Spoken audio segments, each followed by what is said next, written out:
नमस्कार, मैं हूं विशाल यादव। ये पहली बार नहीं है जब गृह मंत्री अमित शाह ने सुप्रीम कोर्ट के फैसले का अपमान किया, बल्कि अमित शाह बार बार ऐसी गलती करते हैं। लेकिन बड़े दुख के साथ कहना पड़ रहा है कि जहां पर न्यायपालिका को कंटेम्प्ट ऑफ कोर्ट के तहत अमित शाह पर एक्शन लेना चाहिए, लेकिन हमारे देश की न्यायपालिकाएं जब बात नरेंद्र मोदी और अमित शाह की आती है तो न जाने क्यों खामोश हो जाती हैं। दोस्तों, जब अरविंद केजरीवाल को अंतरिम जमानत मिली थी तो गृह मंत्री अमित शाह ने कहा था कि जजों ने स्पेशल ट्रीटमेंट दिया, यानी कि सुप्रीम कोर्ट के फैसले को कहीं न कहीं अमित शाह ने चैलेंज किया। अमित शाह ने सुप्रीम कोर्ट के फैसले को स्पेशल ट्रीटमेंट बताया, क्योंकि सुप्रीम कोर्ट ने अरविंद केजरीवाल को अंतरिम जमानत दी थी, जिसके बाद ये मांग उठने लगी कि अमित शाह पर एक्शन होना चाहिए। अमित शाह ने जजों पर यह गंभीर आरोप लगा दिए कि जज स्पेशल ट्रीटमेंट भी देते हैं। लेकिन दोस्तों, वो बात तो दब गई। लेकिन आज फिर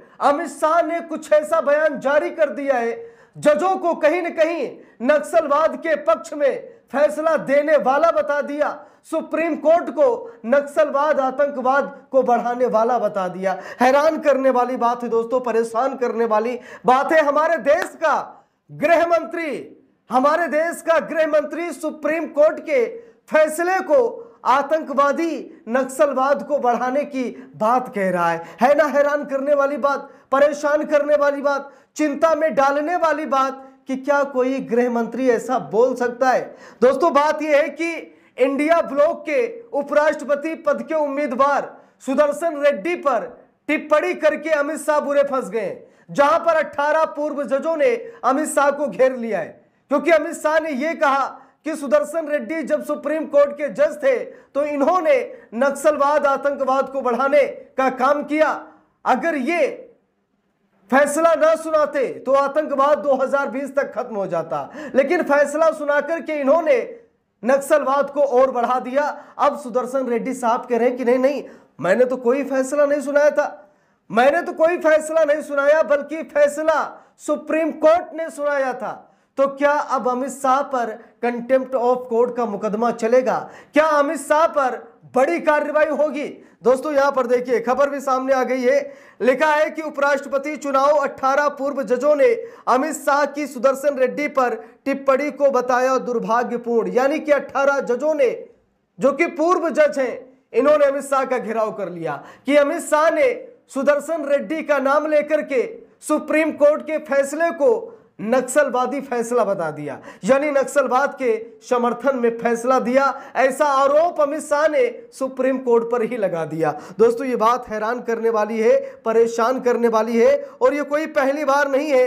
अमित शाह ने जब केजरीवाल को अंतरिम जमानत मिली थी, जरा देख लीजिए, आज तक के हवाले से खबर आ रही है। लिखा है कि केजरीवाल को मिला स्पेशल ट्रीटमेंट, दिल्ली के सीएम को मिली जमानत पर बोले अमित शाह। देख लीजिए, केंद्रीय गृह मंत्री अमित शाह ने सुप्रीम कोर्ट से अरविंद केजरीवाल को मिली अंतरिम जमानत को स्पेशल ट्रीटमेंट बताया।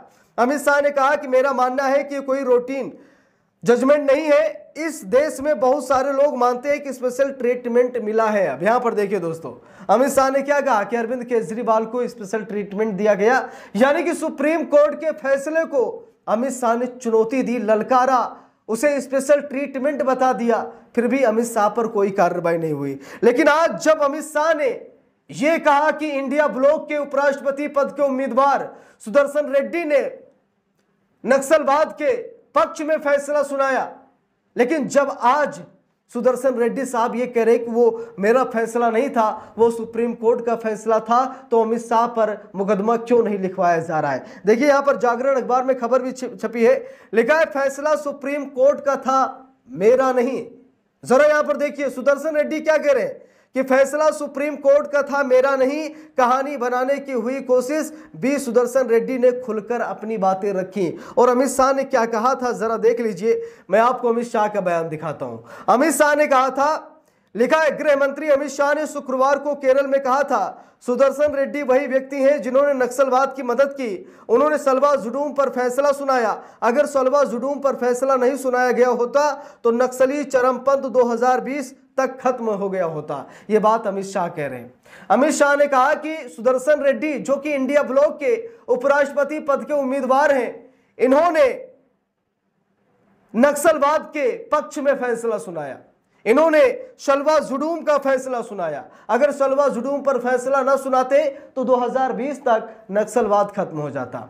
यानी कि अमित शाह ने शलवा जुडूम का फैसला देने का यहां पर सारी जिम्मेदारी बी सुदर्शन रेड्डी पर थोप दिया। लेकिन सुदर्शन रेड्डी साहब क्या कह रहे हैं, वो साफ साफ कह रहे हैं कि फैसला सुप्रीम कोर्ट का था, मेरा नहीं। कहानी बनाने की हुई कोशिश। बी सुदर्शन रेड्डी ने खुलकर अपनी बातें रखी। बी सुदर्शन रेड्डी ने क्या कहा जरा देखिए, यहां पर लिखा भी है, उपराष्ट्रपति चुनाव दो विचारधाराओं के बीच की लड़ाई है। विपक्ष के उम्मीदवार सुप्रीम कोर्ट के पूर्व न्यायाधीश बी सुदर्शन रेड्डी दैनिक जागरण के साथ सीधे बातचीत में लोकतंत्र, संविधान और सामाजिक न्याय के प्रति अपनी प्रतिबद्धता व्यक्त करते हैं।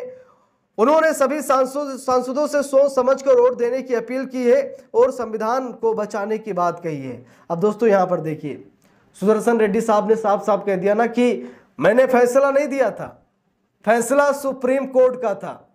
तो क्या अमित शाह से बहुत बड़ी भूल हो गई? अगर भूल हो गई तो अमित शाह को माफी मांग लेनी चाहिए, क्योंकि भाई अगर सुप्रीम कोर्ट का फैसला था शलवा जुडूम का, तो अमित शाह ने बी सुदर्शन रेड्डी को जिम्मेदार क्यों ठहराया? अमित शाह ने ऐसा क्यों कहा कि शलवा जुडूम पर अगर सुदर्शन रेड्डी साहब फैसला न सुनाते तो नक्सलवाद चरमपंथ 2020 तक खत्म हो गया होता। लेकिन इन्होंने फैसला सुना दिया, जिसकी वजह से वहां के लोगों को, आदिवासियों को जो ट्रेनिंग दी जा रही थी वो ट्रेनिंग बंद हो गई, जिसकी वजह से वहां पर नक्सलवाद अभी भी बढ़ा है। यानी नक्सलवाद बढ़ रहा है, इसका जिम्मेदार सुप्रीम कोर्ट है अमित शाह के हिसाब से। तो क्या हमारे देश की न्यायपालिका आतंकवाद, नक्सलवाद को बढ़ाती है? अगर ऐसा नहीं है तो अमित शाह को सार्वजनिक तौर पर माफी मांगनी चाहिए। यह कौन सी बात है कि गृह मंत्री है तो कुछ भी बोलेंगे? अगर कोई विपक्ष का नेता या आम इंसान ऐसी भाषा बोलता तो मुझे बताइए, क्या उसे छोड़ दिया जाता?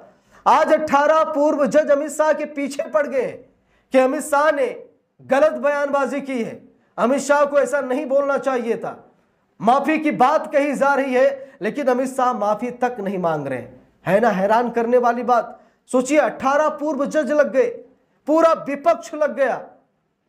आम जनमानस भी यही चाहता है कि या तो अमित शाह पर कंटेम्प्ट ऑफ कोर्ट का मुकदमा दर्ज हो या फिर अमित शाह सार्वजनिक तौर पर माफी मांगे कि हाँ, उन्होंने सुप्रीम कोर्ट के फैसले की आलोचना की है, सुप्रीम कोर्ट के फैसले को, नक्सलवाद, आतंकवाद को बढ़ाने की बात कही है अमित शाह ने। अमित शाह को सार्वजनिक तौर पर माफी मांगना चाहिए। लेकिन दोस्तों क्या ही बताएं, वो ठहरे गृह मंत्री। अगर उसी समय जब अरविंद केजरीवाल को लेकर के टिप्पणी अमित शाह ने की थी, अमित शाह ने जो कहा था कि जजों ने स्पेशल ट्रीटमेंट दिया, अगर उसी समय अमित शाह पर एक्शन हो जाता तो आज अमित शाह सुप्रीम कोर्ट के फैसले पर इस तरीके की टिप्पणी तो बिल्कुल न करते। तो इस पूरे मामले पर आप सभी लोगों की क्या राय है कमेंट करके जरूर बताइएगा। वीडियो को लाइक शेयर, अगर चैनल पर नए हैं सब्सक्राइब करके सपोर्ट कीजिएगा। मिलते हैं दूसरी वीडियो में, तब तक के लिए बहुत बहुत धन्यवाद।